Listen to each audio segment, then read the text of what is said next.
যে ব্যক্তি ইমানের সাথে সওয়াবের আশায় রমাদান মাসের সবগুলো সওম রাখবে, ইমানের সাথে সওয়াবের আশায় রমাদান মাসের সবগুলো সওম রাখবে, রাসূল সাল্লাল্লাহু আলাইহি ওয়াসাল্লাম বলেছেন গুফিরা লাহু মা তাকাদ্দামা মিন যামবিহি, তার পূর্বের জীবনের সমস্ত গুনাহ আল্লাহ পাক মাফ করে দেবেন ইনশাআল্লাহ। অন্য হাদিসে এসেছে যে ব্যক্তি রমাদান মাসের সওম রাখবে দিনের বেলা এবং রাতের বেলা কিয়ামুল লাইল করবে বা তারাবির নামাজ পড়বে বা তাহাজ্জুদ আদায় করবে, গফির লাহু মা তাকাদ্দামা মিন যামবিহি, তার পূর্বের সমস্ত গুনাহ আল্লাহ পাক মাফ করে দিবেন।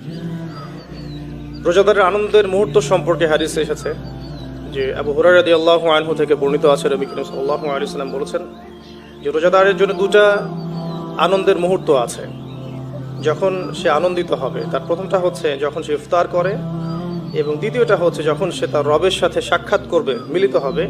এই দুটো সময়ে আল্লাহ রাব্বুল আলামিন তাকে আনন্দিত করে দিবেন ইনশাআল্লাহ তাআলা।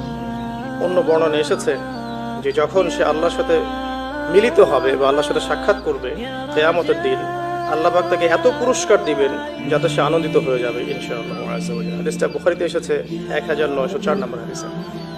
আরেকটা হাদিস কোট করেছি আমি, সেটা হচ্ছে হযরত আব্দুল্লাহ বিন আমর রাদিয়াল্লাহু আনহু থেকে বর্ণিত আছে, রাসূলুল্লাহ সাল্লাল্লাহু আলাইহি ওয়াসাল্লাম ইরশাদ করেছেন যে ইফতার করার সময় যখন সায়েম ব্যক্তি ইফতার করবে, ইফতার করার সময় সে যেন দোয়া করে, ইফতার করার সময় সে যেন দোয়া করে, কারণ তখনকার দোয়া ফেরত দেয়া হয় না, অর্থাৎ দোয়া কবুল হবে রোজাদারের ইনশাআল্লাহ আযজা ওয়া জাল্লা।